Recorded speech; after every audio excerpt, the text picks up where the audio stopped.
नमस्ते बच्चों। आज मैं आप लोगों को स्पर्श भाग 1 का पाठ शुक्र तारे के समान इसका मैं फुल एक्सप्लेनेशन करने जा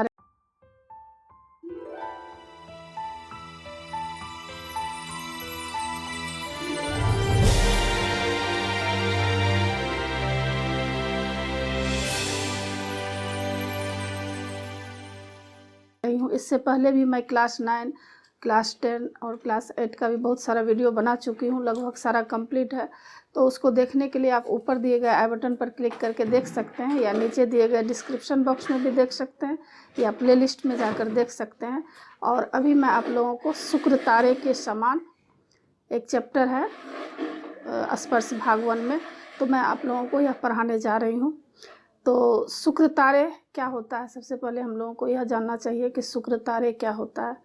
तो शुक्र तारा क्या है?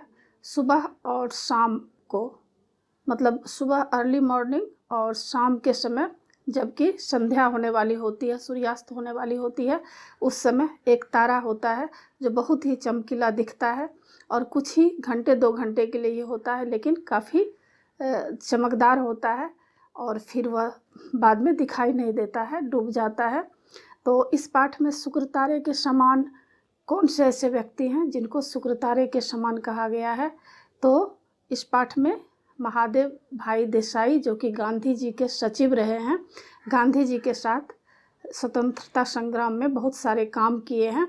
तो उनका व्यक्तित्व किस तरह का था? उनका व्यक्तित्व शुक्र तारे के समान था, मतलब जिस तरह शुक्र तारा चमकता हुआ दिखाई देता है, लेकिन घंटे 2 घंटे में ही उनकी चमक समाप्त हो जाती है, मतलब लुप्त हो जाते हैं। उसी तरह महादेव भाई देसाई भी गांधी जी के साथ कुछ ही समय के लिए रहे, लेकिन उन्होंने इतने बड़े बड़े काम किए देश के लिए, इतने महान काम किए, जिसके चलते क्या हुआ, गांधी जी उनकी हमेशा याद करते रहे आजीवन। तो इस पाठ में यही संकेत किया गया है। तो आगे मैं पढ़ाने जा रही हूँ। शुक्र तारे के समान आकाश के तारों में शुक्र की कोई जोर नहीं होती। यहाँ पर लेखक कह रहे हैं कि आकाश में जो तारे होते हैं उसमें जो शुक्र तारा होता है, स्टार होता है, तो उसका दूसरा तारा जोर नहीं, मतलब उसके मुकाबला नहीं कर सकता, क्योंकि शुक्र तारा की चमक काफ़ी अच्छी होती है। तो शुक्र चंद्र का साथी माना गया है। यहाँ पर लेखक कह रहे हैं कि शुक्र जो है क्या है, चंद्र का साथी माना गया है, मतलब दोस्त माना गया है। चंद्र मतलब चंद्रमा का। उसकी आभा प्रभा का वर्णन करने में संसार के कवि थके नहीं हैं, मतलब उसकी जो चमक है, उसकी जो रोशनी है, उसका वर्णन संसार के सारे लोग किए हैं, और संसार के सारे कवि लेखक जो हैं उस तारे का वर्णन किए हैं अपने कविता में। फिर भी नक्षत्र मंडल में, मतलब जो नक्षत्र मंडल है हमारे आकाश में, जितने तरह के नक्षत्र हैं, तो उसमें क्या है, कलगी के रूप में तेजस्वी तारे को दुनिया या तो यौन समय के समय बड़े सवेरे 2 घंटे से अधिक नहीं देख पाती। कलगी क्या होता है? जो मुकुट के ऊपर लगाया जाता है। तो शुक्र तारे को उसका उपमा दिया गया है कि शुक्र तारा इस तरह का सुंदर मतलब होता है, जो घंटे 2 घंटे ही लोग उसको देख पाते हैं, सुबह और सवेरे। इसी तरह महादेव जी आधुनिक भारत की स्वतंत्रता के उषा काल में अपनी वैसी ही आभा से हमारे आकाश को जगमगाकर और दुनिया को मुग्ध करके शुक्र तारे की तरह अचानक जो है अस्त हो गए। इस पाठ में यह कह रहे हैं लेखक कि महादेव भाई देसाई इतने प्रतिभाशाली व्यक्ति थे, ऐसे महान व्यक्ति थे, जो उन्होंने उतना ही समय में, जीवन के उतना ही समय में इतने बड़े बड़े काम किए, जिससे क्या हुआ, पूरा संसार के लोग उनको अभी भी जान रहे हैं, और जब तक दुनिया रहेगी तब तक उनको लोग जानेंगे। और उनकी अपनी आभा से, अपनी प्रतिभा से क्या किए, संसार को अपना नाम रोशन करके चले गए। संसार के लिए, देश के लिए ऐसे ऐसे काम किए जो देश हमेशा उनकी याद करते रहेंगे। और जिस तरह शुक्र तारा घंटे 2 घंटे के लिए ही आते हैं, फिर अपना रौनक दिखाकर लुप्त हो जाते हैं, उसी तरह महादेव भाई देसाई भी अपने जीवन के उतने ही काल में उन्होंने इतने बड़े बड़े देश के लिए काम किए कि उनको दुनिया कभी भी भुला नहीं सकती है। जब तक यह दुनिया रहेगी तब तक लोग महादेव भाई देसाई को याद करेंगे। सेवा धर्म का पालन करने के लिए इस धरती पर जन्मे स्वर्गीय महादेव देसाई गांधी के मंत्री थे। अब यहाँ पर कह रहे हैं कि सेवा धर्म मतलब से उनकी जो कार्य करने की जो रूपरेखा थी, सेवा धर्म किस तरह से कोई भी काम को करना चाहिए, वह काम करने में और आज्ञा का पालन करने में इस धरती पर जन्मे स्वर्गीय महादेव देसाई गांधी जी के मंत्री थे। कौन थे? गांधी जी के हुए मंत्री थे। तो यहाँ पर महादेव भाई देसाई का वर्णन इसलिए कवि लेखक कर रहे हैं क्योंकि हम लोग स्टूडेंट हैं और आप लोग स्टूडेंट हैं, और आप लोग के बाद भी बच्चे जो हैं छोटे छोटे, उनको भी इस पाठ के माध्यम से लेखक यह बताना चाह रहे हैं कि हमारा देश जो आज़ाद हुआ है वह इस तरह ही आज़ाद नहीं हो गया। हमारा देश इस गुलाम था, हमारे देश पर अंग्रेज इस तरह से अत्याचार जुल्म कर रहा था जो पूरे देश के लोग मतलब त्राही त्राही कर रहे थे। सांस लेना भी मुश्किल हो गया था। एक पल मतलब जीना लगता था कि किस तरह से, एक दिन होता था दूसरे दिन लगता था कि आदमी पता नहीं दूसरे दिन हम रह पाएंगे दुनिया में कि नहीं रह पाएंगे, क्योंकि इस तरह का जुल्म अत्याचार बेमतलब का कर रहा था। वे लोग मारते थे, पीटते थे, आजीवन कारावास दे देते थे। तो सारे लोग डरे हुए थे और उस समय गांधी जी देश के लिए अपने जान को हथेली पर रखकर किस तरह जो है अपने देश को आज़ाद करने के लिए जी जान से लगा दिए। उनके साथ जो है महादेव भाई देसाई बहुत ही सुंदर ढंग से उनके कार्य को प्रोत्साहित किए, आगे बढ़ाए। तो हमारे समाज में ऐसे भी व्यक्ति हुए हैं, हमारे देश में ऐसे भी महान व्यक्ति हुए हैं जिन्होंने कुछ ही समय तो जीवन में रहे, जैसे कि विवेकानंद स्वामी जी का आयु बहुत ही छोटा आयु है, लेकिन उन्होंने इतना बड़ा बड़ा काम किए देश के लिए जो आज भी देश दुनिया के लोग उनको याद करते हैं। शिकागो में जाकर जब अपने धर्म सम्मेलन हो रहा था, जो है पूरे वहाँ जितने भी कंट्री के लोग आए हुए थे, उसमें जो है विवेकानंद स्वामी जी को भी बुलाया गया, यहाँ से बुलाया गया था। और जब वे गए तो अपने देश के बारे में, अपने संस्कृति के बारे में जब वहाँ पर बोलने लगे तो सारे लोग चुप हो गए कि मतलब सब लोग यह सोचने लगे कि कहाँ के ये रहने वाले हैं और कितने महान व्यक्ति हैं। तो इसी तरह बहुत सारे ऐसे भी व्यक्ति हमारे देश में हुए हैं जो बहुत बड़े बड़े महान काम किए हैं। स्वतंत्रता संग्राम के दौरान ही देखिएगा, सुभाष चंद्र बोस, भगत सिंह, खुदीराम बोस, दादा भाई नौरोजी, सुरेंद्र नाथ बनर्जी, उधम सिंह, ऐसे बहुत सारे महान लोग हुए हैं जो देश के लिए अपने जान को भी दांव पर लगा दिए। उनको अपने जान की परवाह नहीं रहती थी। वे चाहते थे कि जो है लोग सुखी किस तरह से रहे। मानव धर्म ही सर्वोपरि है। मानवता, सदाचार, सत्य, यह सब उन लोगों के अंदर कूट कूट कर भरी हुई थी। अपना जीवन वे सिर्फ स्वार्थ के लिए नहीं जीते थे। वे चाहते थे कि संसार सुखी रहे, तभी वे भी सुखी रह सकते हैं। तो इसी तरह गांधी जी भी अपने जान को, अपने जो है अपने पूरे जीवन को देश की आज़ादी के लिए लगा दिए। तो महादेव भाई देसाई भी उनके साथ बहुत तरह के ऐसे ऐसे काम किए जिसका वर्णन इस पाठ के माध्यम से किया जा रहा है। तो अभी देखिएगा हमारे समाज में, हमारे देश में ऐसे भी लोग हैं जो केवल स्वार्थ के लिए जीते हैं, अपने लिए जीते हैं। आसपास पड़ोस में, समाज में क्या हो रहा है उनको, उनकी कोई परवाह नहीं रहती है, केवल अपने लिए जीते हैं। तो महान पुरुष यह बोल रहे हैं कि अपने लिए तो पशु भी जीते हैं, पशु पक्षी भी जीते हैं, लेकिन जो संसार के लिए जीते हैं, जो दूसरे के लिए जीते हैं, वही सच्चे अर्थ में मनुष्य कहलाते हैं। तो इस पाठ के माध्यम से यही बताने का कोशिश किए हैं ताकि स्टूडेंट भी अगर पढ़ेंगे तो उनको भी मालूम पड़ेगा कि हमारा देश क्या है, हमारे देश के प्रति हमारा क्या कर्तव्य होना चाहिए, हमारे समाज के प्रति हमारा क्या कर्तव्य होना चाहिए, परिवार के प्रति, बच्चे के प्रति, माँ बाप के प्रति, हर व्यक्ति के प्रति कुछ न कुछ कर्तव्य आदमी को निभाते रहना चाहिए। तो इस पाठ के माध्यम से यही समझाने का कोशिश किए हैं। तो बता रहे हैं कि सेवा धर्म करने में भी जो है महादेव देसाई गांधी जी के मंत्री मतलब सेक्रेटरी थे। मित्रों के बीच विनोद में अपने को गांधी जी का हमाल कहने में और कभी कभी अपना परिचय उनके पीर बावर्ची भिस्ती खर के रूप में देने में वे गौरव का अनुभव करते थे। यहाँ पर कह रहे हैं कि मित्रों के बीच जब हंसी मजाक का वातावरण होता था तो क्या होता था, उस समय वे अपने को हमाल कहते थे। हमाल किसको बोला जाता है? जो सामान ढोता है, कुली जो होता है प्लेटफॉर्म पर देखिएगा, कुली होते हैं जो कि सामान ढोते हैं। तो इस तरह का वे हंसी बोलचाल में अपने दोस्त लोग जब बैठते थे तो उन लोगों के बीच कहते थे कि मैं गांधी जी का हमाल हूँ, मतलब मैं गांधी जी का क्या हूँ, कुली हूँ, सामान ढोता हूँ। ऐसा नहीं है कि वे गुस्से में कह रहे थे, ऐसे ही प्यार से बोलते थे। और कभी कभी अपना परिचय क्या कहते थे? पीर मतलब मैं महात्मा हूँ, सिद्ध पुरुष हूँ, ऐसा भी कहते थे। और कभी कभी बावर्ची कहते थे। बावर्ची किसको कहते हैं? जो रसोइया होते हैं, जो खाना बनाते हैं। तो जब हंसी मजाक का कार्यक्रम चलता था, बैठते थे तो इस तरह से बोलते थे कि मैं बावर्ची हूँ, मैं रसोइया हूँ गांधी जी का। और कभी कहते थे कि भिस्ती खर हूँ, मतलब भिस्ती क्या होता है?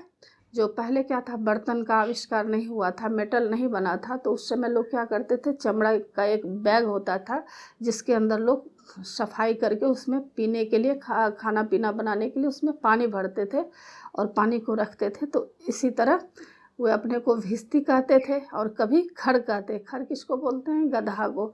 तो बोलते थे कि मैं गांधी जी का गधा हूँ, मतलब यह सब कह के वे थोड़ी देर के लिए अपने मन को बहलाते थे और थोड़ा जो है अपने जो उनके साथ रहते थे उनके साथ हंसी मजाक का भी वातावरण हो जाता था और इसमें वो गौरव का अनुभव करते थे। ऐसा नहीं कि वे ये समझते थे कि जो मैं गांधी जी के साथ हूँ तो मैं महान हूँ, मेरी कोई पूजा करे, मेरी इतनी महानता है, इसका मतलब उनके मन में कोई भी ख्याल नहीं था।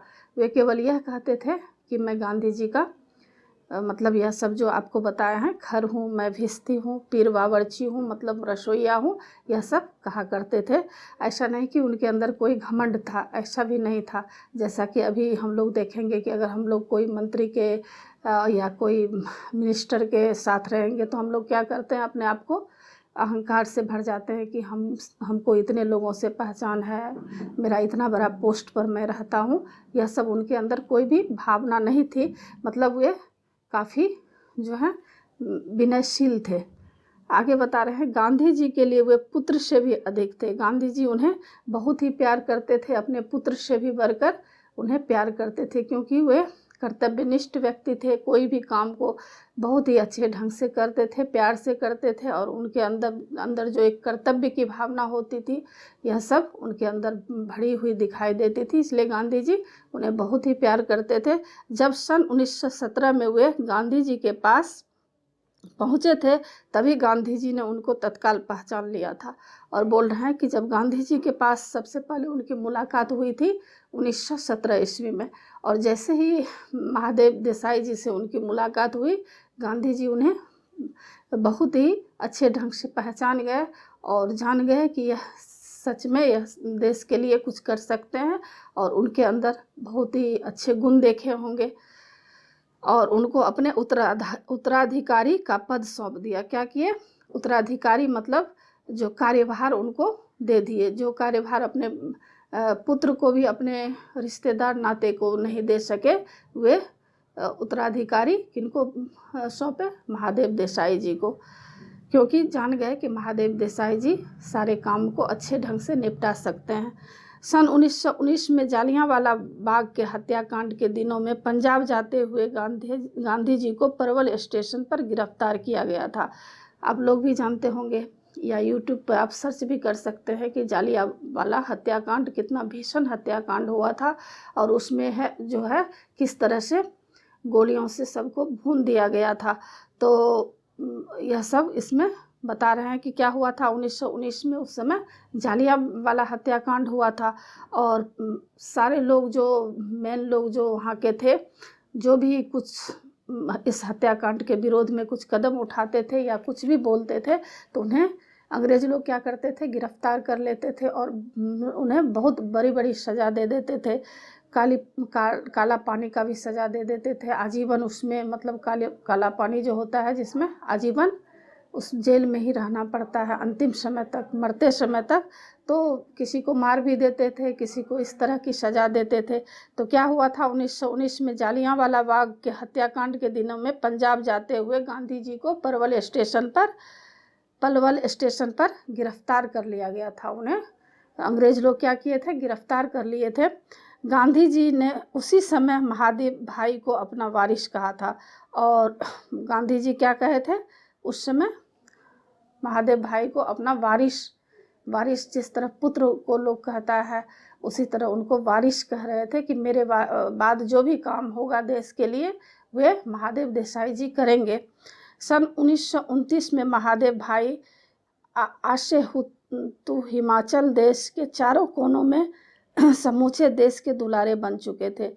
और 10 वर्ष में ही 1919 से 1929 तक जो भी महादेव देसाई जी 10 साल तक इतने बड़े बड़े काम किए, इतने अच्छे ढंग से देश के प्रति कर्तव्य को निभाए कि सारे देश के वे दुलारे बन चुके थे। मतलब सारे देश के लोग उनको पहचान गए थे, सब उन्हें बहुत ही प्यार करते थे, सम्मान देते थे, आदर करते थे। इसी बीच पंजाब में फौजी शासन के कारण जो कहर बरसाया गया था उसका ब्यौरा रोज रोज आने लगा। और क्या हुआ, इसी बीच पंजाब में जो फौजी शासन के कारण कहर बरसाया गया, जालियांवाला बाग में हत्याकांड हुआ, इतने लोग मारे गए, और उस समय क्या हुआ, रोज रोज उस बात की खबर आने लगी।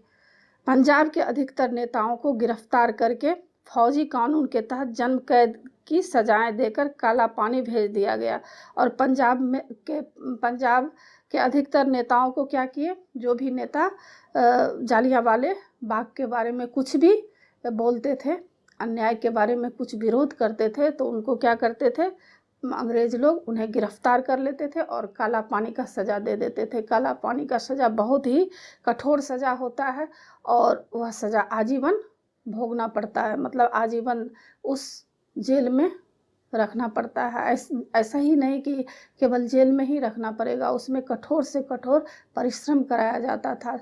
मतलब पत्थर तोड़वाए जाते थे और बड़े बड़े काम उनसे लिए जाते थे, उनसे मतलब जेल में काफ़ी काम करवाया जाता था। तो आगे बता रहे हैं कि लाहौर के मुख्य राष्ट्रीय अंग्रेजी दैनिक पत्र ट्रिब्यून के संपादक श्री कालीनाथ राय को 10 साल की जेल की सज़ा हुई। और लाहौर के मुख्य राष्ट्रीय अंग्रेजी दैनिक पत्र जो है ट्रिब्यून, इनके संपादक कौन थे, कालीनाथ राय थे। उनको क्या हुआ, जो जालियांवाले हत्याकांड के विरोध में कुछ भी थोड़ा सा लिख दिए तो उनको 10 साल की सज़ा सुनाई गई। गांधी जी के सामने जुल्मों और अत्याचारों की कहानियां पेश करने के लिए आने वाले पीड़ितों के दल गाम देवी के भवन पर उमड़ते थे। और इस समय क्या हुआ था, अंग्रेज लोग जो अत्याचार करते थे, देश के लोगों के प्रति बहुत सारे अत्याचार करते थे, तो वहाँ के लोग काफ़ी परेशान हो चुके थे और सारा खबर जो है गांधी जी को लोग सुनाना चाहते थे।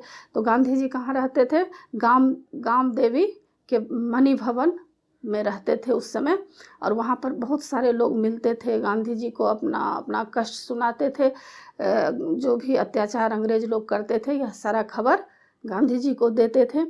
महादेव भाई उनकी बातों की संक्षिप्त टिप्पणियाँ तैयार करते थे और गांधी जी के सामने क्या करते थे, अब लंबी लंबी कहानियाँ सबकी होती थी, सारे लोग कष्ट से पीड़ित रहते थे, तो लोग बहुत सारे ये सारी बातें महादेव भाई देसाई को बताते थे। और महादेव भाई देसाई क्या करते थे, उसमें से जितना भी ज़रूरी की बातें होती थी जो कि एकदम इम्पोर्टेंट है देश के लिए करना, वह सब संक्षिप्त टिप्पणियाँ तैयार करते थे। मतलब छोटे छोटे रूप में गांधी जी के सामने वह सारी बातों की जानकारी गांधी जी को देते थे और गांधी जी के सामने पेश करते थे और आने वालों के साथ उनको रूबरू मुलाकातें भी कराते थे। और कुछ लोग उससे क्या होता था, बहुत सारे लोग से तो गांधी जी नहीं मिल सकते थे, तो उनमें से जो कुछ लोग होते थे उनसे मुलाकातें भी गांधी जी को कराया जाता था, जो कि काफ़ी ज़रूरी का होता था, देश के लिए होता था। तो गांधी जी को मिलना ज़रूरी होता था, तो कभी कभी गांधी जी से मिलना भी सबका होता था।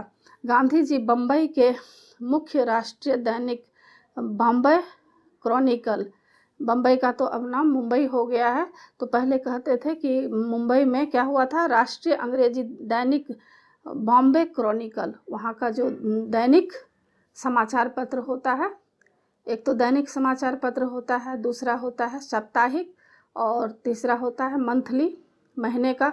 तो दैनिक मतलब रोज़ का जो समाचार पत्र जो निकलता था, बॉम्बे क्रॉनिकल मैगजीन, इन सब विषयों पर लेख लिखा करते थे।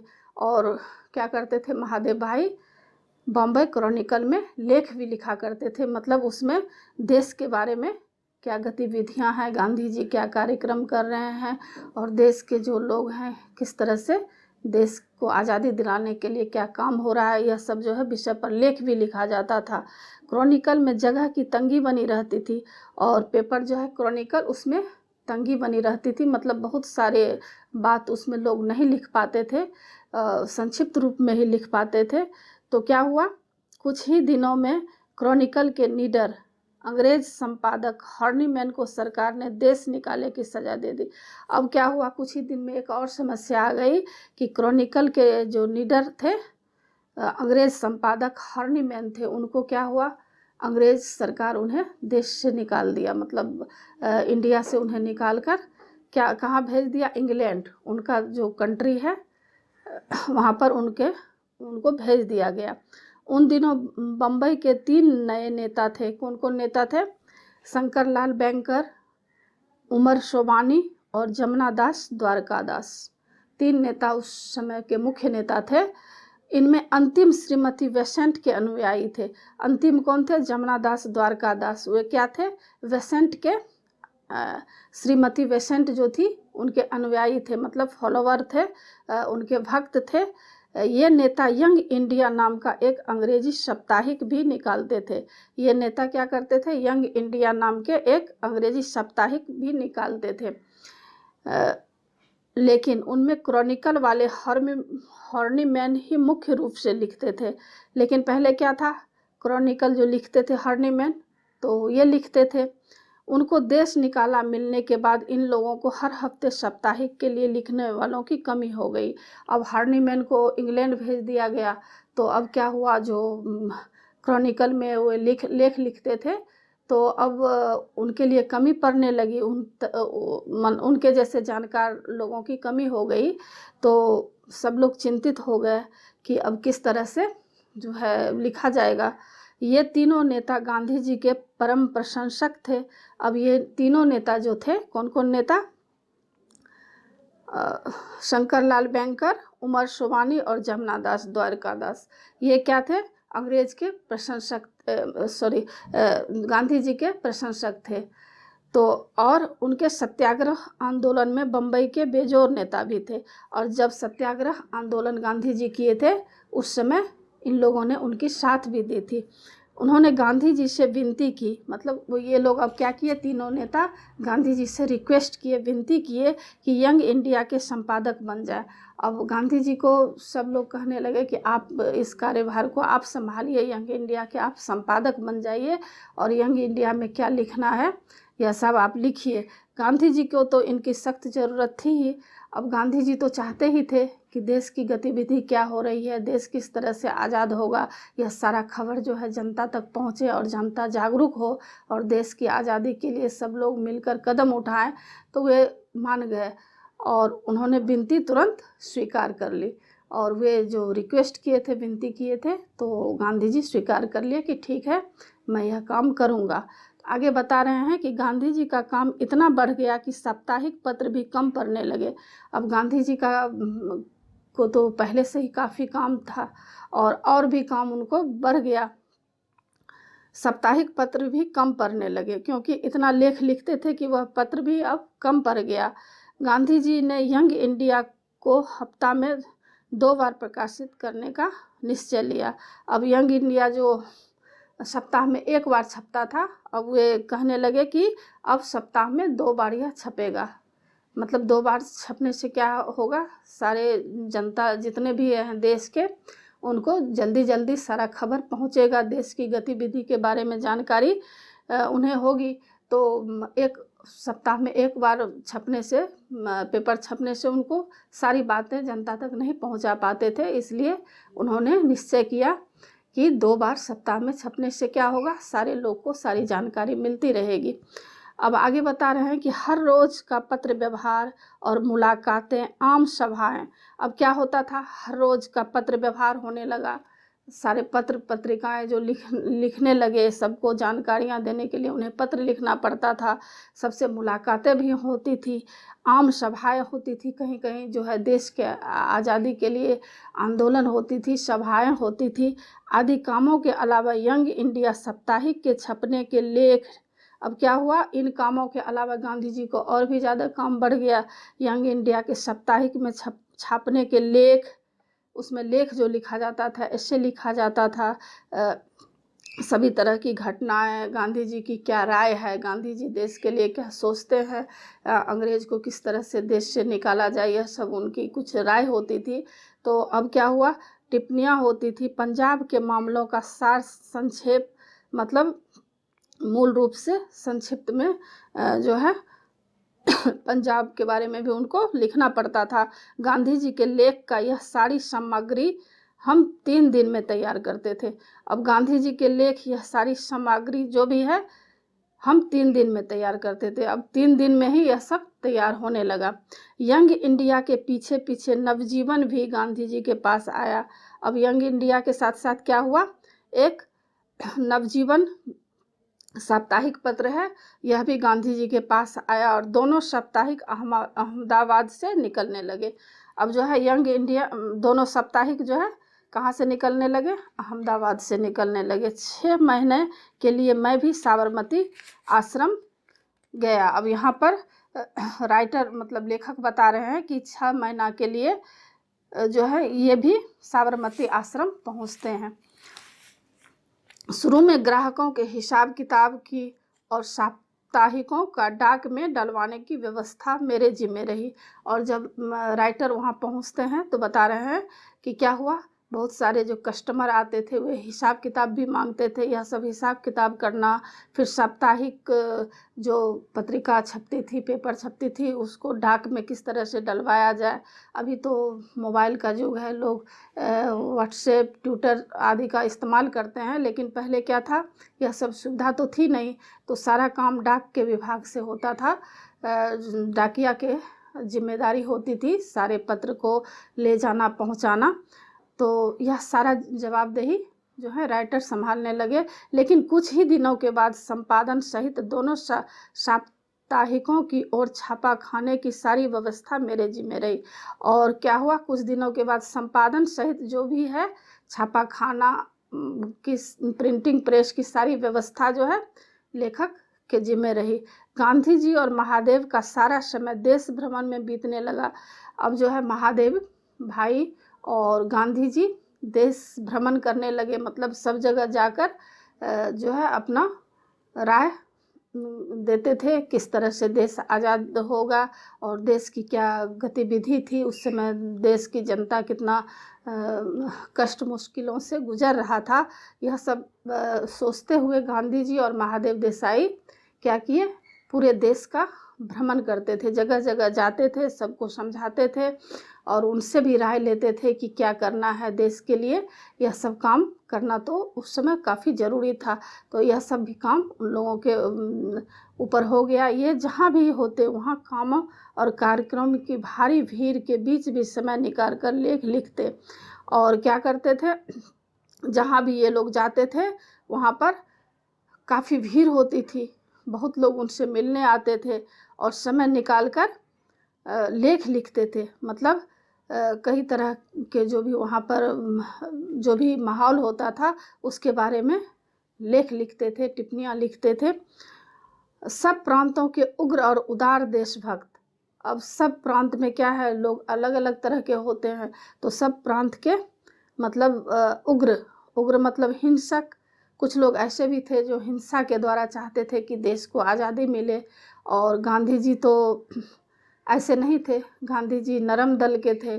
और नरम दल और गरम दल दो उस समय दो मतलब हो गया था। कोई लोग नरम दल में थे, नरम मतलब कोई लोग चाहते थे कि देश की आज़ादी शांतिपूर्वक हो, और कोई चाहते थे नहीं, हिंसा करके अंग्रेज़ को मार के अत्याचार करके मारपीट से हम काम लें। लेकिन गांधी जी कहते थे कि नहीं, अगर देश को आज़ाद करना है तो हमें विनयपूर्वक आज़ादी हासिल करना पड़ेगा। देश अंग्रेज़ को हम लोग विनयपूर्वक समझाएंगे। तो उसमें से कुछ लोग क्या थे, उग्र थे। कुछ लोग चाहते थे कि हिंसा से काम हो, मारपीट लाठी से हम काम निकालें। और उदार देशभक्त, मतलब गांधी जी इसमें उदार देशभक्त थे। क्रांतिकारी और देश विदेश के धुरंधर लोग, संवाददाता आदि गांधी जी को पत्र लिखते थे। और ये लोग क्या करते थे, गांधी जी को पत्र लिखते थे। कुछ उसमें से उग्र थे, हिंसक थे, कुछ जो हैं उदार देशभक्त थे। कुछ लोग चाहते थे कि नहीं, शांतिपूर्वक देश की आज़ादी मिले। तो यह सब पत्र व्यवहार होते रहता था और गांधी जी उनका उत्तर भी देते थे। महादेव गांधी जी के यात्राओं के और प्रतिदिन की उनकी गतिविधियों के साप्ताहिक विवरण भेजा करते थे। और महादेव देसाई जी क्या करते थे, गांधी जी की यात्राओं का, कि गांधी जी कहाँ कहाँ यात्रा कर रहे हैं, किन किन लोगों से मिल रहे हैं, उनकी क्या राय है, और देश की सारी गतिविधियों के बारे में जो है प्रतिदिन गतिविधियों की साप्ताहिक विवरण भेजा करते थे। और साप्ताहिक जो है डेली न्यूज़पेपर में यह सारी बातों की जानकारी दिया करते थे। तो यह सब बात गांधी जी के साथ महादेव देसाई जी हाथ बटाते थे, उनका सारा काम निपटाते थे। तो आशा है आप लोगों को समझ में आ गया होगा। काफ़ी लंबा चैप्टर है, इसलिए मैं इसका दूसरा पार्ट भी बनाऊंगी। यह पार्ट 1 है, और पार्ट 2 देखने के लिए आप ऊपर दिए गए बटन पर क्लिक करके देख सकते हैं, या नीचे दिए गए डिस्क्रिप्शन बॉक्स में भी देख सकते हैं, या प्लेलिस्ट में देख सकते हैं। और आशा है आप लोगों को समझ में आ गया होगा। और अगर अच्छा लगे तो ज़रूर सब्सक्राइब कीजिएगा। सब्सक्राइब के बगल में बेल आइकन बटन है, उसे ज़रूर क्लिक कीजिएगा, लाइक कीजिएगा और शेयर ज़रूर कीजिएगा, सब्सक्राइब कीजिएगा। और यह पाठ आपको कैसा लगा, नीचे दिए गए कमेंट्स बॉक्स में आप